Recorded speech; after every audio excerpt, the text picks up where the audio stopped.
The city lights glowed like scattered diamonds outside my window, each one reminding me of a promise I made years ago. I leaned back in my leather chair, silk blouse whispering against the armrest, and watched the reflection of my own face in the glass. Confident, controlled, but not untouched. My phone buzzed. A photo from my mother. My brother, smiling wide, holding up his Rolex, the same one he'd gotten at graduation. The caption read, "Still ticking, just like the day we bought it." I could still feel the sting, even now. That night flashed back in fragments, his watch gleaming under the lights, the applause, the laughter when my gift was tossed to me in a crumpled paper bag. Old socks. His old socks. And everyone thought it was hilarious. They didn't see the way I swallowed hard to keep my smile in place. They didn't hear the quiet promise I made to myself. I ran my fingers along the edge of my desk, feeling the smooth coolness of marble. That watch cost $40,000. The socks were worth nothing. But here's the part they never saw coming. That night I made one phone call, and it changed everything. It was supposed to be our day. The banquet hall smelled of polished wood and overcooked pasta, and the air conditioning was so cold it made the goosebumps on my arms ache. A live band played some cheerful tune in the corner, but all I heard was the clink of champagne glasses as my family toasted my brother. "Let's hear it for the graduate," Dad said, raising his glass. "And for the man of the hour." He turned toward my brother with that proud, booming voice he saved only for him. The waitress brought over a long, velvet box. My mother opened it like a treasure chest. Inside lay the watch, sleek, silver, its face catching the light like it was made of liquid sun. "From all of us," she said, her eyes wet. "You've earned it." Applause. Whistles. My brother slipped it on and grinned like royalty. Then Dad looked at me. "Oh, right. We have something for you too." He reached under the table and tossed me a crumpled paper bag, the kind you get from a corner store. I caught it awkwardly, the room's laughter already starting.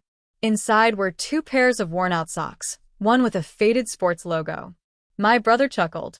"Thought you could use them, sis." I smiled because that's what I'd been trained to do. Smile. Nod. Be grateful for scraps. But my chest burned, and my hands trembled under the table. I felt 12 years old again, invisible and unworthy. That's when I noticed my grandmother watching me.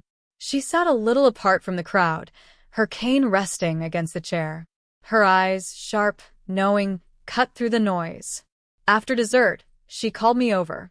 Her hands were cool and dry as she pressed something into my palm, a small silver coin, worn smooth with age.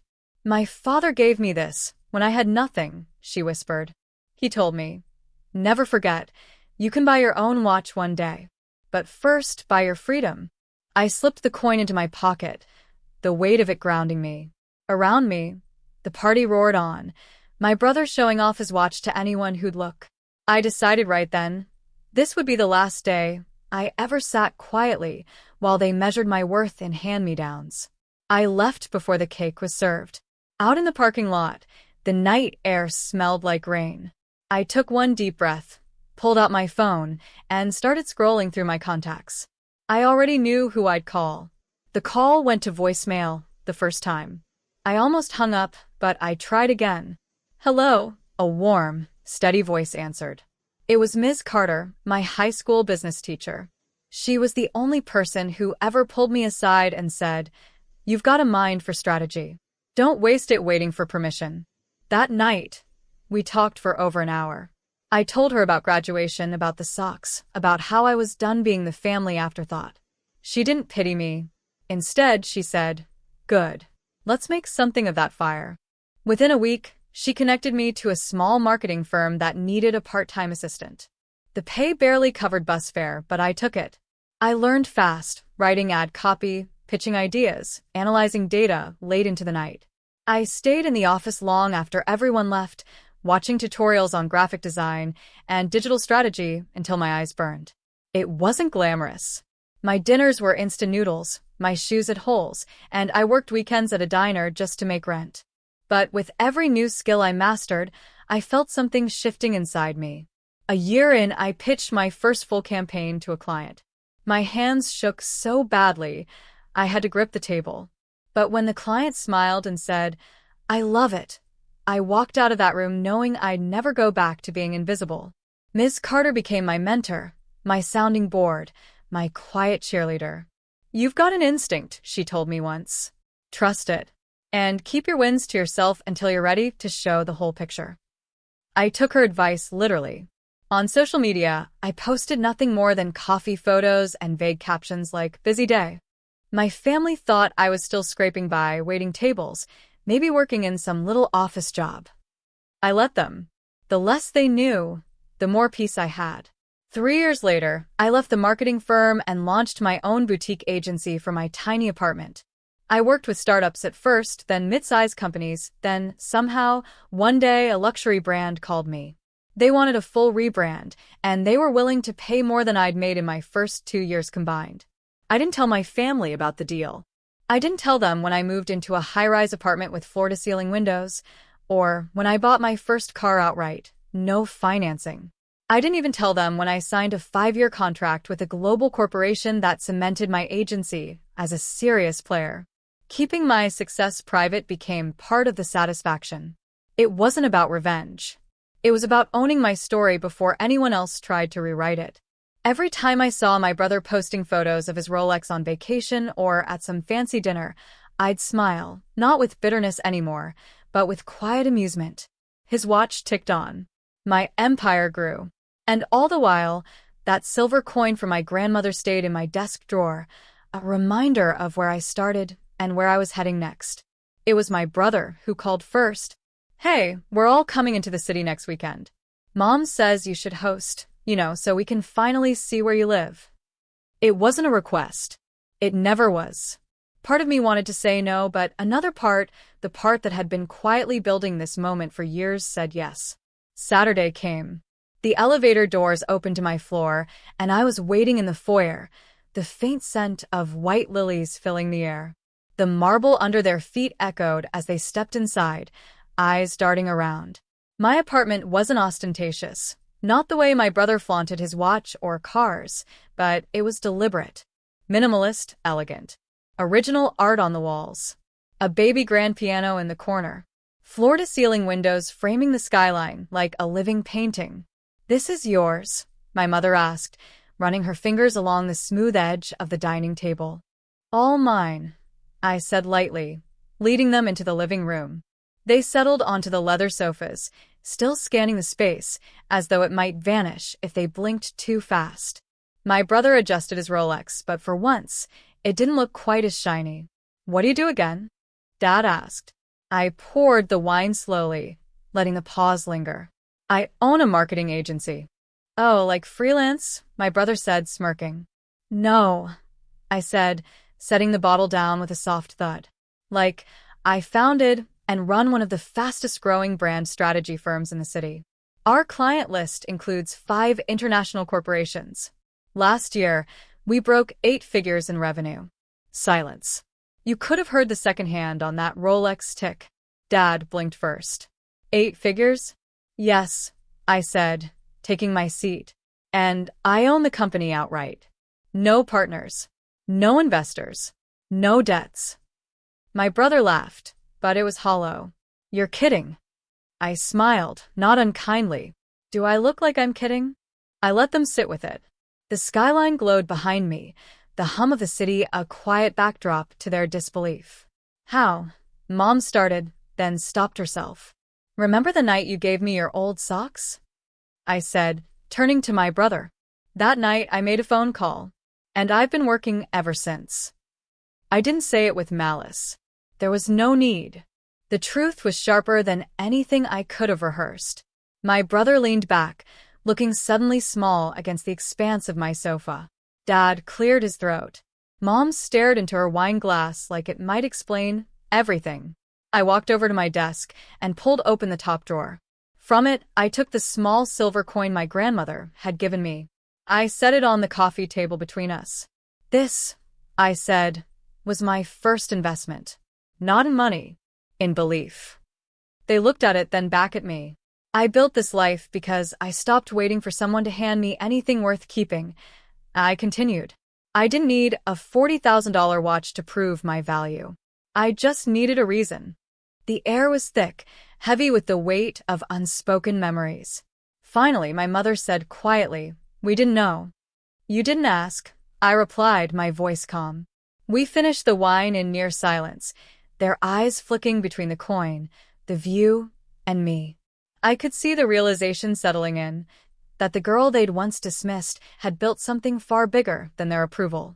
And for the first time in my life, I felt no need to win it.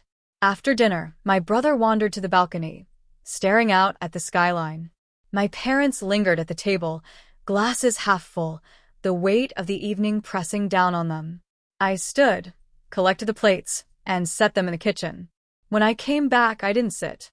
I wanted to speak standing, not out of intimidation but clarity. "I'm willing to help," I began.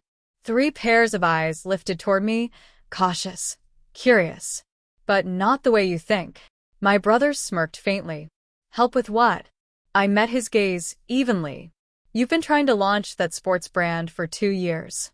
I'll invest in it, but I'll own 60%, and you'll sign a binding contract to complete a full business training program I choose. No more winging it because you think charm will cover incompetence." He opened his mouth, but I didn't give him the chance to interrupt. "Dad," I said, turning to him, "you've been talking about retiring, but you're scared of having nothing to do. I'll cover your financial gap for 5 years, but you'll finally write that book you've been claiming you'll start one day. I want a first draft within 18 months. No excuses." His brows furrowed. "A book?" "Yes. You've had a lifetime of stories. It's time to put them down." Finally, I looked at my mother. Her hands were folded in her lap, knuckles tight. "And you," I said gently, "you've spent years managing everyone else's lives. It's time you manage your own. I'll pay for your travel, anywhere you want, twice a year, but only if you agree to therapy. Weekly sessions for a year. You've carried too much for too long, and you've let that weight harden you." Her lips parted, but no sound came. "I'm not offering these things to show off," I continued. "I'm offering them because I'm not going to enable the same patterns that kept us stuck. You either take these terms, or you get nothing from me, ever." They looked at each other, as if waiting for someone to push back. No one did. "This isn't revenge," I added. "It's a reset. If we're going to have a relationship from here on out, it has to be built on respect, not pity, favoritism, or competition." My brother let out a slow breath. Dad nodded once, still processing. My mother's eyes shimmered, with resentment, with relief. I couldn't tell. "I'll give you all a week to think," I said, moving toward the kitchen to pour myself another glass of wine. "And if you say yes, you'll sign agreements. Nothing casual. We do this properly." They didn't argue. They didn't storm out. They just sat there, surrounded by the quiet hum of my apartment, the city breathing just beyond the glass. And for the first time, I realized the balance had shifted completely. They needed me now. And not because I had money, but because I finally had boundaries. 2 weeks later, 3 signed agreements sat in my inbox. My brother had typed his name under the business training clause, though I could almost hear the reluctance in the digital signature. My father's contract included a handwritten note. "Guess I'm finally going to be an author." My mother's was the neatest, her cursive still elegant. No, but that was fine. The act itself said enough. Over the months that followed, I watched them shift in small, almost imperceptible ways. My brother started sending me updates from his courses, grudging at first, then with a spark of pride. My father emailed me rough chapters of his book, rambling but surprisingly heartfelt. My mother began taking weekend trips alone, texting me photos from art galleries and gardens in cities she'd never visited. It wasn't perfect. It wasn't magic. But it was movement. One quiet evening, I sat at my desk, city lights flickering beyond the glass, and opened the drawer. The silver coin lay there, cool and steady against my palm. I turned it over, tracing the worn edges, hearing my grandmother's voice. "First, by your freedom." I realized then that my freedom hadn't come from the money, the skyline apartment, or the contracts. It had come the moment I stopped asking for space in rooms where I was never meant to be welcomed and built my own instead. My family's approval didn't define me anymore. Their respect, maybe. Their understanding if I was lucky. But the validation I'd once begged for? I'd already given it to myself.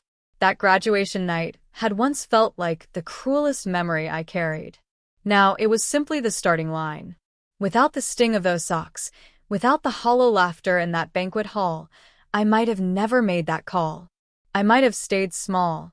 I slipped the coin back into the drawer, closed it gently, and stood to refill my glass. Somewhere in the distance, a church bell chimed the hour. My brother still wore that $40,000 watch. Maybe he always would. But I no longer saw it as a symbol of what I didn't have. I had something better, time that was mine. And I wasn't wasting a single second.